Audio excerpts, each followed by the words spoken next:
All right, so number one, what's the status of RJ in the Lane County justice system?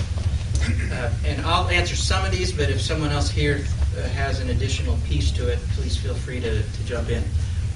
Currently, there's very little going on in terms of adult crimes in Lane County in terms of using a restorative justice process. There is a very rich program that's been going on for 20 years now. As I mentioned at the very beginning, a contract that CMS has with the Department of Youth Services to provide this restorative justice victim offender dialogue program to great effect. Ted and I and others in this room could talk for hours and hours, one story after another, of how youth have been impacted and reduced their future criminal behavior and how it's benefited the victims. So the purpose of today is so that we can get the conversation going about how to see if we can't start using this process in some way or another for adult crimes. Maybe it'll start out small. Maybe it'll just be a small number of category of crimes that because of the budget cuts that we're not currently able to even pay attention to.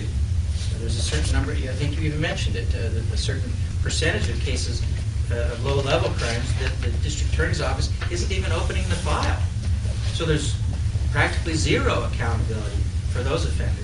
And so maybe if we can pick some of those and try it out and see how it feels. Because there is a natural resistance to something like this. And so maybe the answer is to start out small and not try to take on too much at once. And then maybe it grows from there. I don't know.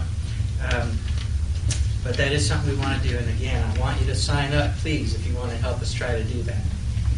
In juvenile victim offender mediation, or in the program that I manage, so it's somebody here who does what CMS does, many victims are motivated to participate in order to help the youth.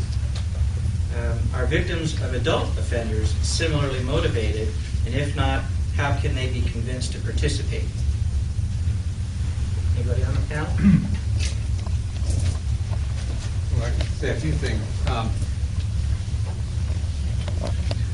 I would say probably victims of adult offenses are less likely to have that motivation, at least initially. One of the things in the surveys we've done is that the reasons they choose to do these, to go through these processes are maybe they want to give a person a peace of mind, they want to know what it did to their life, they have questions of all kinds about why they did it and how it happened and all that. They want to put the boogeyman, like some will say, even if this guy's a jerk, I'll be mad at a jerk and not this abstraction anymore that I've imagined. Sometimes they say, you know, nothing I hear from this guy can be worse than what I've already imagined. So they'll give those kinds of reasons. Sometimes they want restitution. Interestingly, though, when you look at the research of why people go into these, people who've been victimized, and why they say they're glad they did it, the idea that maybe this helped the person goes up considerably on the exit side of it. So that can be a motivation sign, but not as common that that's a motivation for doing it as it is for young people in mind. You know, we all have this kind of idea that somehow young people are more reachable than adults. That's truly not. Thank you. Ross, we've designed sort of a pamphlet to go to victims to encourage their participation. And they often led to a first meeting with them where we helped them think about what relationships had been disturbed in their lives. We don't often think that way. We're just not we don't live in that world. But if you ask, for instance, a woman whose purse was stolen, you know, what's changed in your life? Well, actually, I don't feel good on that street. Well, what's the reason for that? If you guide them into those things and then you suggest to them, we don't think that the offender, and we don't use the word offender either, we've adopted the Aboriginal perspective of the person who has caused the harm. And the victim is no longer a victim, they're the person who has been harmed. It's tongue twisting, but it's worth staying with it. The person who has caused the harm probably has no idea the impact of what they did. They think, you got $10 out of my wallet, but you're making a mountain out of a molehill. They have to learn what they really did. And if you can start to articulate that to yourself and to us and then to them, then we'll see what kind of responses that happen there. And Ted made a lot about the point of empathy.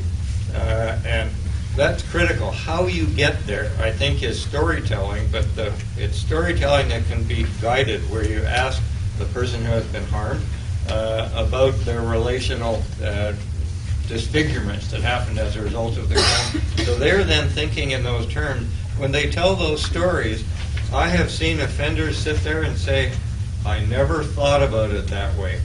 And then they feel badly because suddenly they know what they did.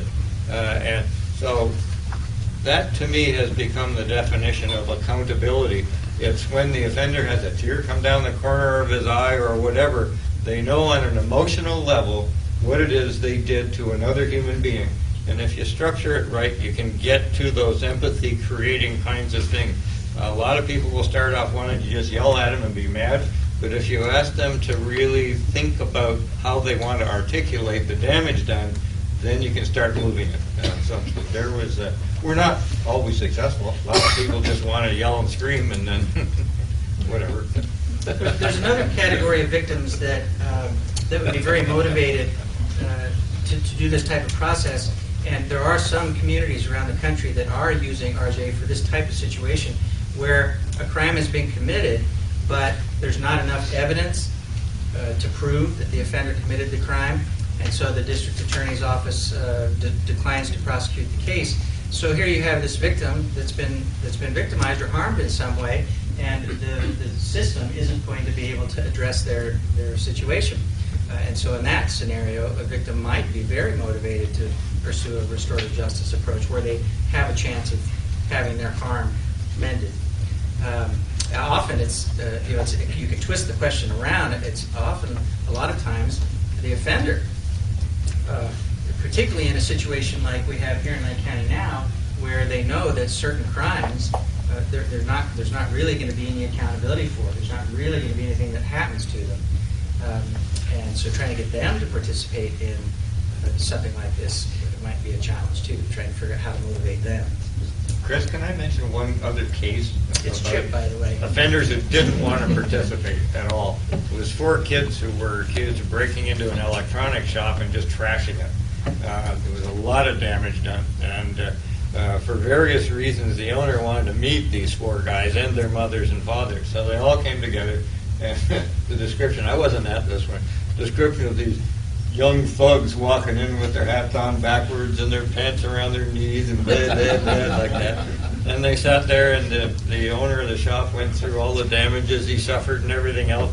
Nothing was getting through to these guys. They were sitting there. And then it just came down to the last round in the conversation, and it went to the guy who owned the shop, and he said, you know, some insurance is going to cover all my losses. That's not really why I needed to meet you guys. I wanted you to know that the one thing you did was you destroyed the only picture I had of my father. And at that point, the mother of one of the young guys started to blubber, and that's, in our circles, that's the key. If you can get mom blubbering, you got it going. And then one of the kids started blubbering, and then the whole conversation changed. The empathy that was created out of that, it led to two of the guys working in the store for a certain part of time, and then one of them stayed on as a permanent employee afterwards. So they didn't want to be part of it, but you find that emotional key that we are all human beings, and we can all relate to stuff. I had one girl who wouldn't even come to this thing, but her mother and father were there and said to the offender, what you did, she used to walk her dog every night after school when she come home. Now the dog just sits outside her door. She's just in her bedroom. Well, that got the mother blubbering, and then stuff started changing.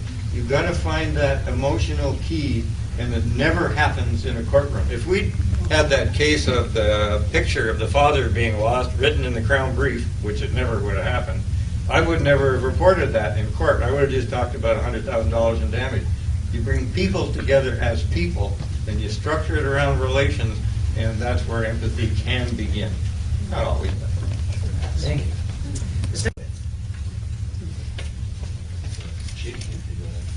Sure. I think probably the kinds of crimes that we've heard about so far, it would be tough to go from the system that we have today to suddenly include very violent offenses. where locally we're used to holding those offenders accountable and sending them to prison.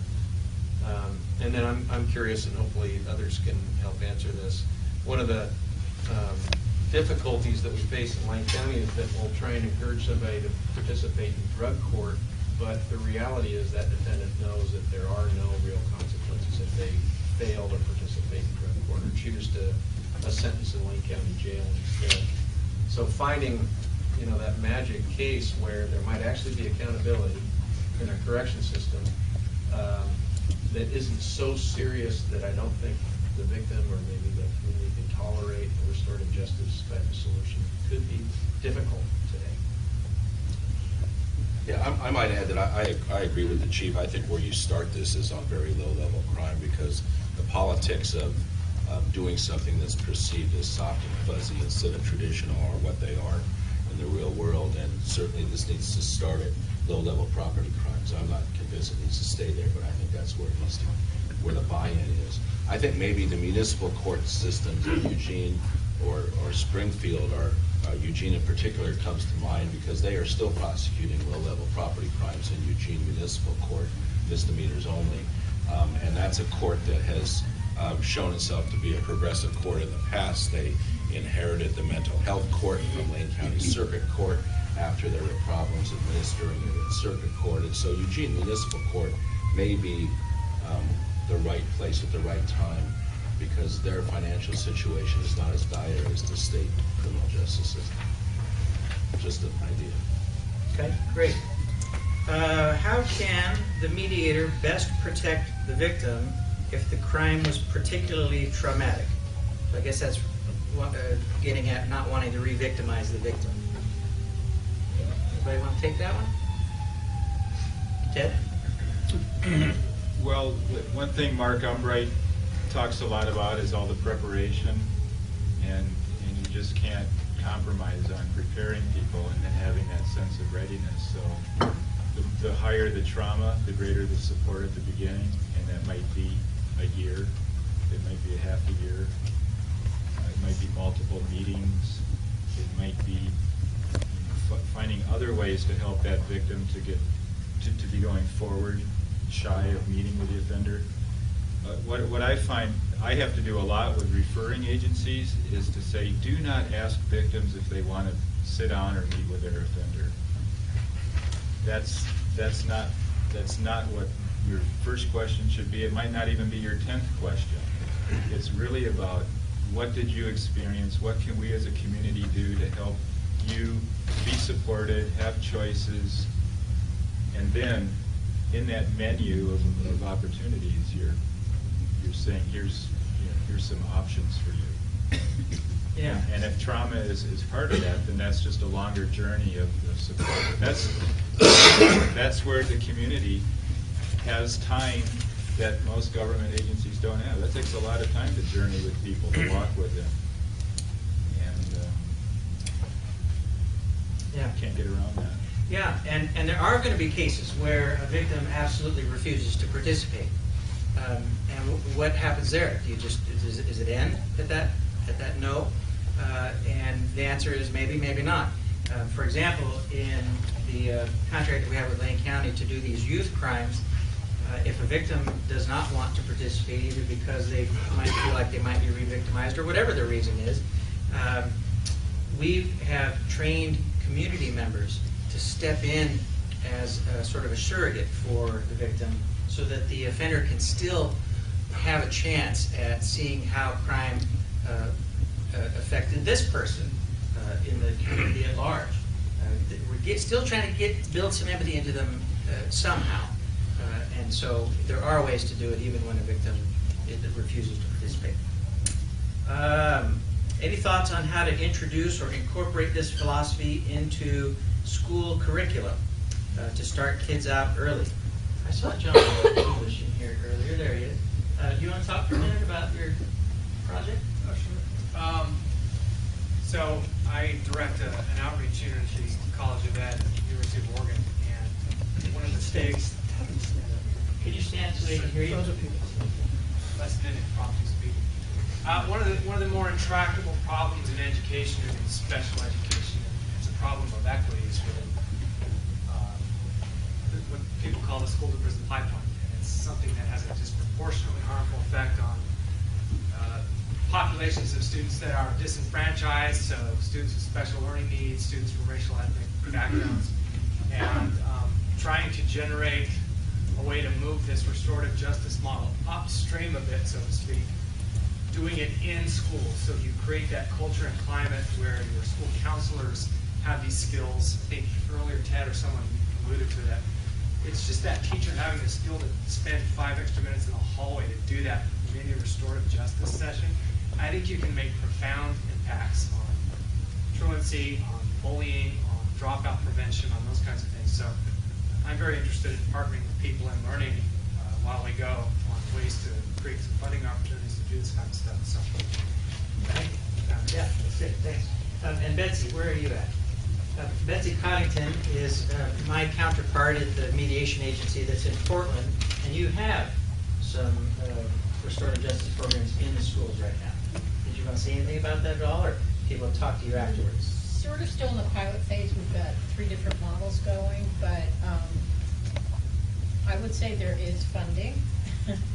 We're funded partially by grants and also some collaborative city-county funding to do the work, and we're getting good results. So I think it's definitely on the upswing, and particularly in Oregon.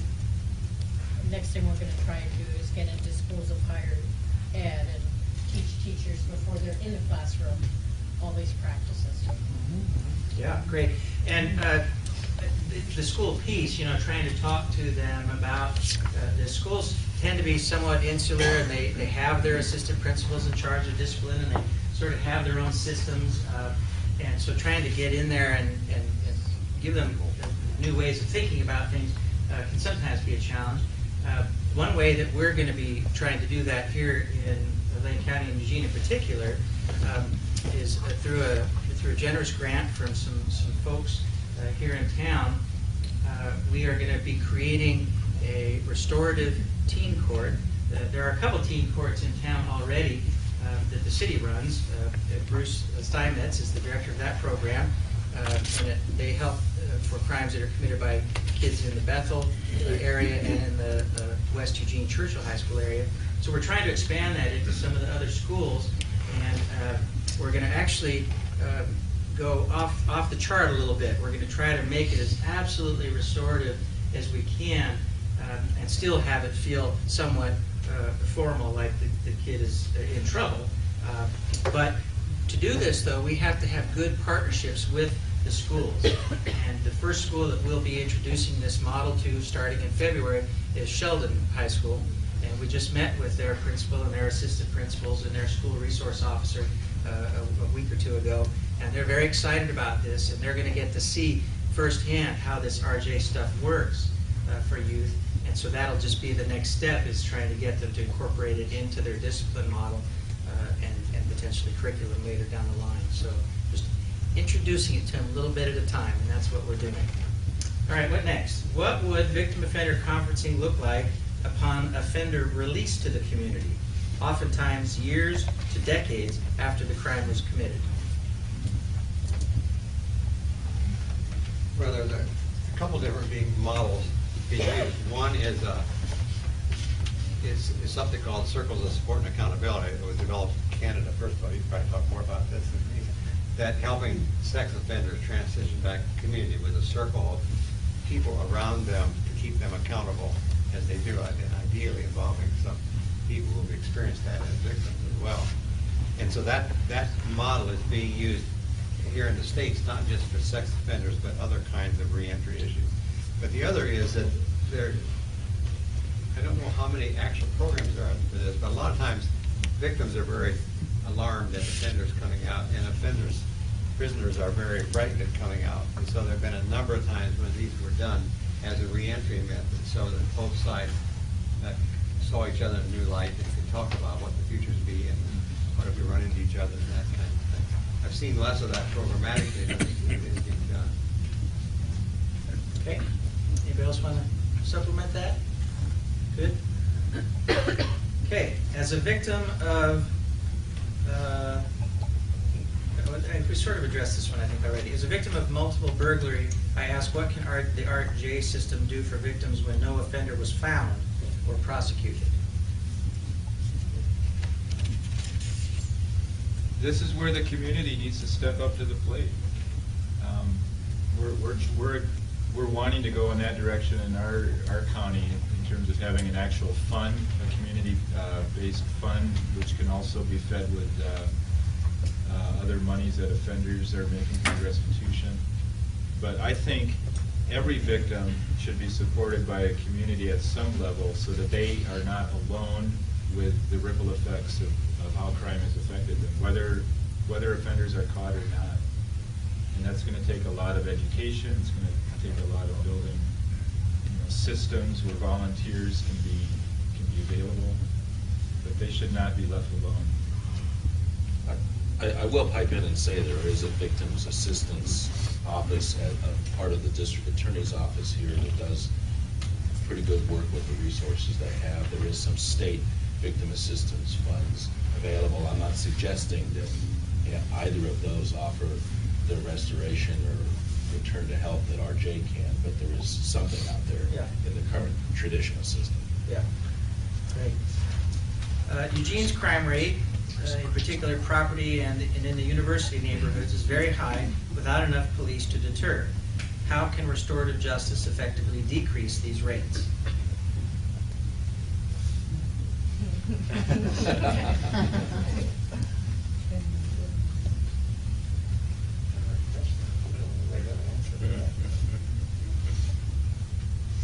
Well, I think in the long term, the concept is that if an offender can internalize what they did, and if as a part of this process we're sort of re-socializing the offender and communicating to them that we want them to remain a part of the community and be a responsible person in the community, rather than shunning them or sending them away from the community, that they'll offend less often in the future. And so that would be one way in the long term to reduce the crime rate for certain crimes. Or the other, there's a number of communities that I think are working this working with police and prosecutor for those crimes for which they don't have the resources to prosecute, or they know who did it.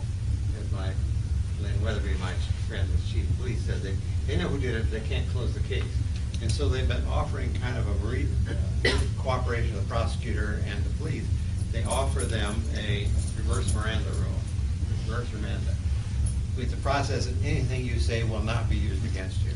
And what they're finding is many more people step up to the plate and meet with the victim and admit their responsibility. So Len says that we have closed a lot of cases that we just couldn't close because people, when they know there's a process they're going to have input into, have step up to the plate and take responsibility, and the victim gets the satisfaction of it. That happened in New Zealand. When they put this system in place, a lot fewer, in this case of young people, a lot fewer young people claimed they were not guilty.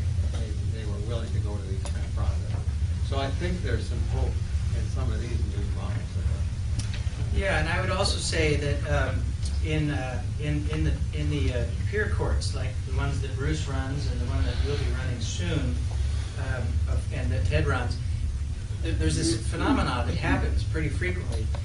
One of the sort of default sanctions or consequences for youth that go through teen court is often that they have to serve on that teen jury for future cases. And they'll do maybe it's 2 times or 3 times, whatever it is, they'll do that the 2 or 3 times, and then many of them will continue to volunteer to be on those panels. And they'll say it's because they want to help other offenders learn that you can change your behavior.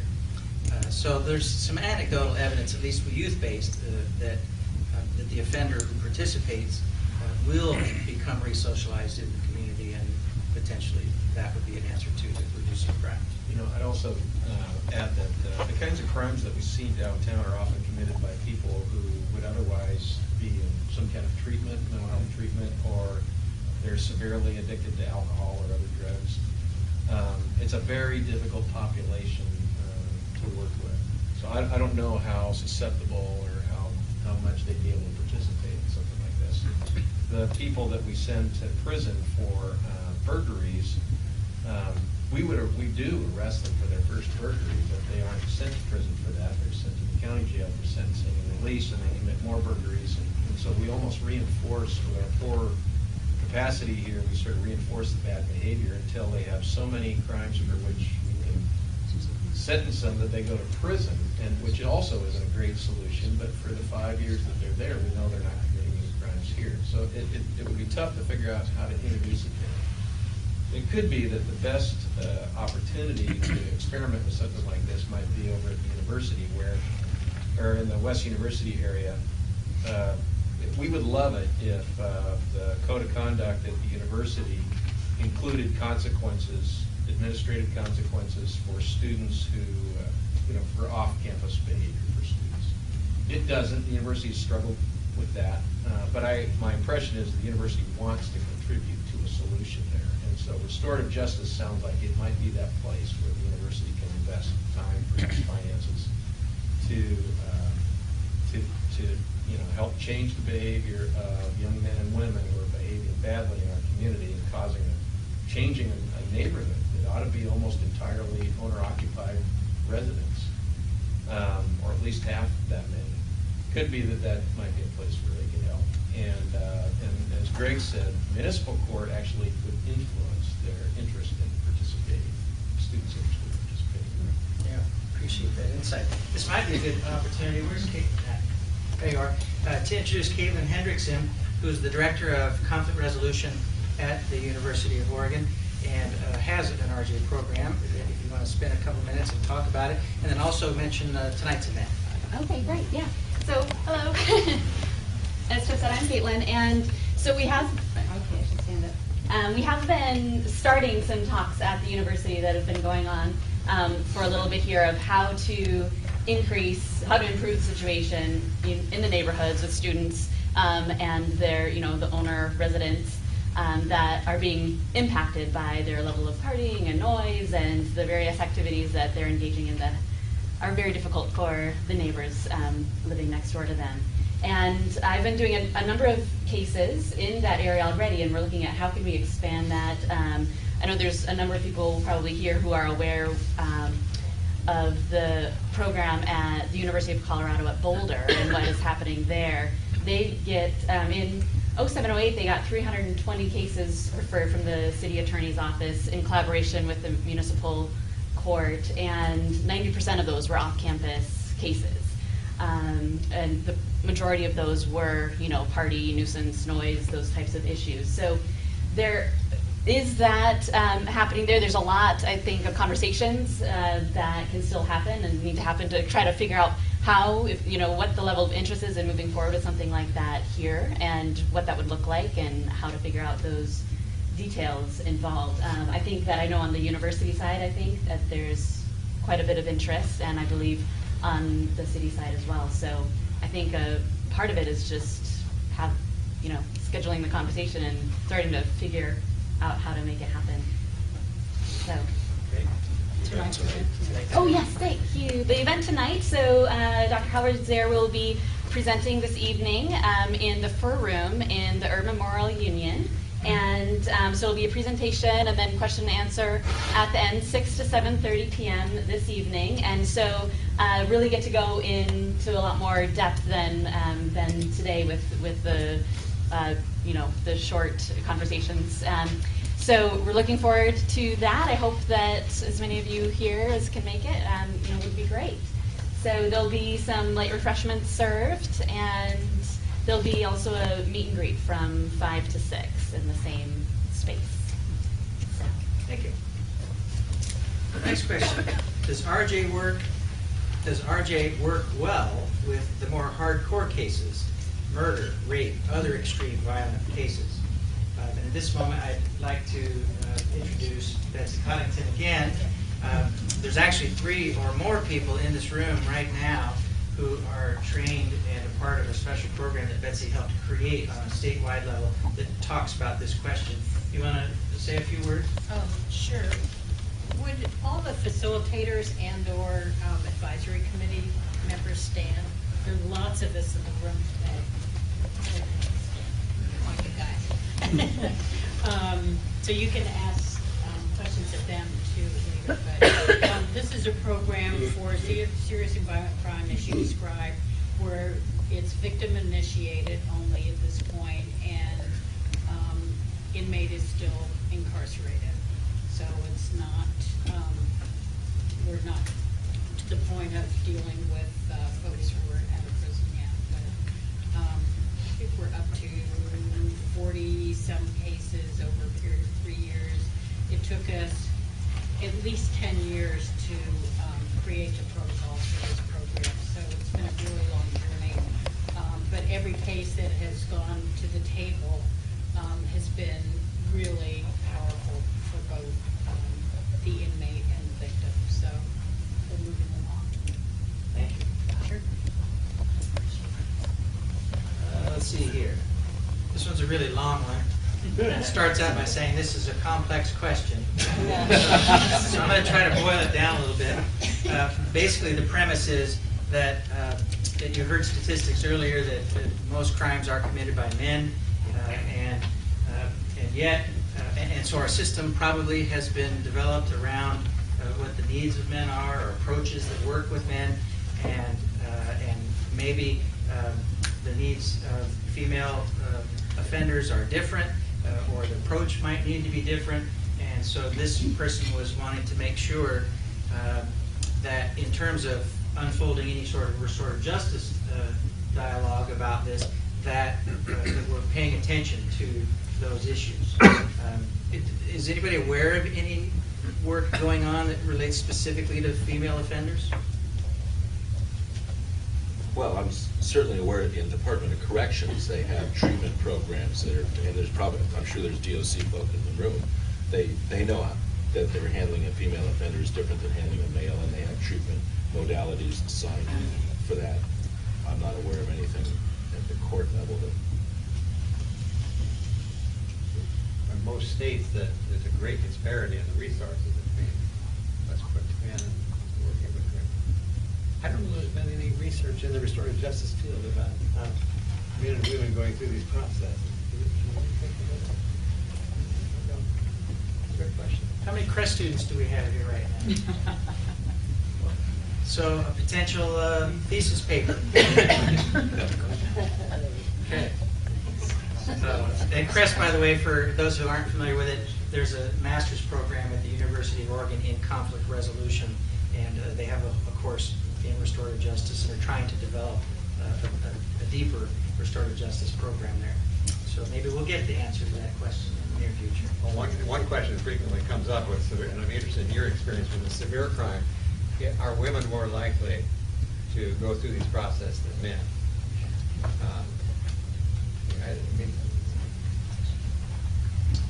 there's a hand over there. I mean, I don't know the answer to that, but we've wondered that sometimes. I know when I look at the cases I've done and so forth, it's been more often women willing to face the offender and go through that than men. I don't know. There was a hand back here. Yeah. The risk of exposing myself is one who asked the question. I just wanted to, I really appreciate your shortening my question, Chip. And nevertheless, I think an important thing that's missed is that I think the social factors, sexism included, that contribute to who does what they do and why they do it are significantly different for a great many women offenders. I've worked with women in prison, and I think it's important as we create this model that we don't do what so many models have done, which is study men, create a model for men, and then try to put the bulletproof vest onto a woman and say, oh my God, it doesn't work on her body. That it is really a significant area, and I think there's great promise for restorative solutions, but they're probably going to be a little different for women, and let's not let that lag behind. That was really I've worked with women too, and I'm glad you asked that question. Our program has developed a number of women's leadership cohorts, and they're doing a North American one now for women leadership in the restorative justice field. So that might be something you'd be interested in. It's a little bit different issue, but we're trying to, anyway. And by the way, in the handouts, there is a page of future research opportunities for you if you want to learn more about restorative justice. There's some links and books. in there that you can explore. There's several universities around the country that have really great programs on it, that are really digging into it. And there's a Restorative Justice Institute with just all kinds of helpful information. And of course, you can always also just call CMS, and we'll do our best to get you up to speed on what it is that you want to know. We also train victim offender facilitators to do the volunteer victim offender meetings that we have here. So if any of you are interested in that kind of work, we do it every spring. So you can get on our mailing list or visit our website and send us an email, and we'll make sure you know when that next training is if you're interested in something like that. Is there any research about cost savings to the healthcare system related to the use of RJ?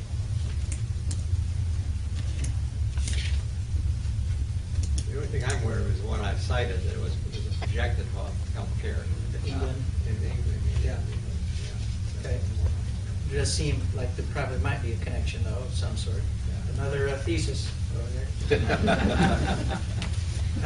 I took a class, a geology class, as an undergrad, and we went on field trips, and every time somebody asked a question that the teacher couldn't answer, he'd say, "There's your PhD." How can community public awareness be promoted, developed, or facilitated so that there's a change or shift in the way the system works or thinks in terms of prioritizing responses to crimes? I think there already is a prioritization of responses to crimes that goes on right now. For example, the drug courts and different programs that are available depending on what the crime is or how often the offender has repeated crimes, etc. But I think the question is, how can we get RJ into that list of priorities to where our community thinks about it at the front end more often? I don't know the answer to that question. I mean, I think having things like today, programs like today, and CMS will keep doing what we can to promote and educate the use of restorative justice. I'm available if any of you belong to a Rotary Club or Seroptimists or whatever, and you need a speaker. I'm happy to come talk about restorative justice. If you want to get involved on a committee that can help us develop some outreach approaches, if you know somebody who's a PR-related person that you'd like to hook up with us because you think this is in need of some good promotion, give me a call. I'll talk to you. All right, that was it for the prepared questions. Do you guys have any for each other? I have a little bit of a response to that last one. Uh-huh. In today's economy, governments are doing what works. There isn't enough money to go around to make some assumptions about what might work and invest heavily in that. And the way of policing today is that we're driven by the data.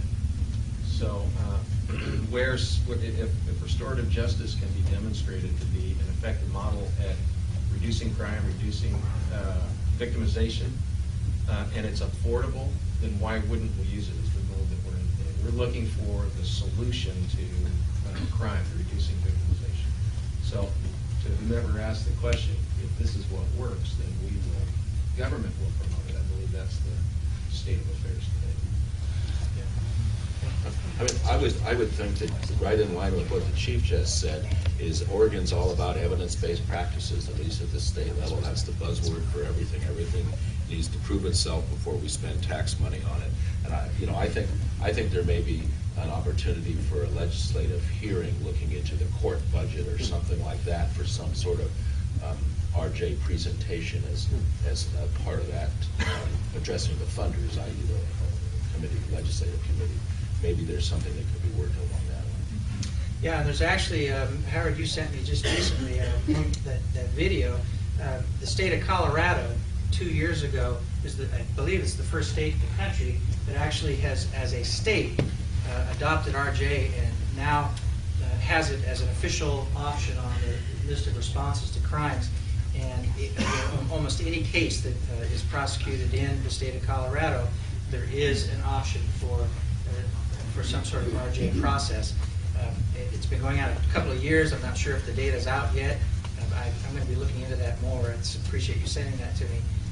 And so looking at what they're doing and what its results has been may also be very important. I bet you there's a couple local legislators I could think of who would be interested in having a conversation. We can talk later. Yeah, great. Thank you. Ted? One thing that I mentioned that we're doing in our county is the cognitive group intervention, and there's a evidence-based curriculum called Thinking for a Change that's now endorsed by the National Institute of Corrections, which we're finding has a lot of common dovetailing points with restorative justice, because what you're really doing is you're helping offenders to start managing their thinking patterns. And we have a 16-hour curriculum that's group work, usually men in one group, women in another group. But these curriculums can go up into the 48-hour range. They can go all the way up to a 100-hour range because there's different phases. And what I think, when you go from juvenile offenders into the adult offender realm, you have to distinguish between resolving incidents and then resolving chronic issues. Because the older the older offenders are, if they're repeat offenders, then you're dealing with patterns of chronic, all sorts of patterns in terms of their thinking, their feeling, what's motivating them. There's economic patterns. And so you can't just have a model that deals with the incident. You have to have additional kinds of models that are, what Greg was saying is that treatment vacuum that this county is having. I think that's a point where some innovative community-supported programs can happen. And we have volunteer instructors that get training in our capital through our Department of Corrections that can then lead these groups, which for us are a 16 to 32-hour workshop. So I would really encourage you to think about how restorative justice can partner with some additional kind of treatment interventions to really help turn offenders around. Yeah, and with Ted's help, we're actually going to be incorporating a mini cognitive change workshop into our teen court that we're going to be opening in February. We'll be introducing that element.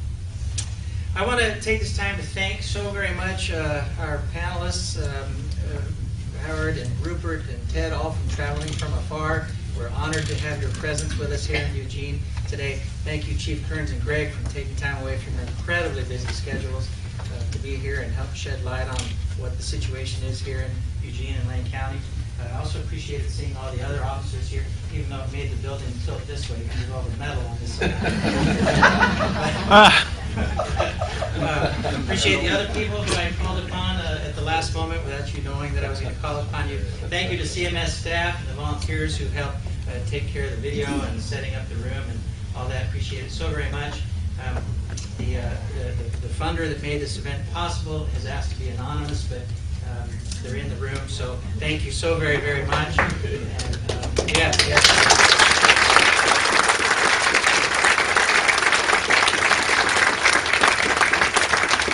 If you're a member of the COVOMP, the Oregon Coalition of Victim Offender Mediation Programs, and we have our meeting this afternoon, please stay in the room immediately on the other side of this wall. We'll be having our meeting beginning at noon.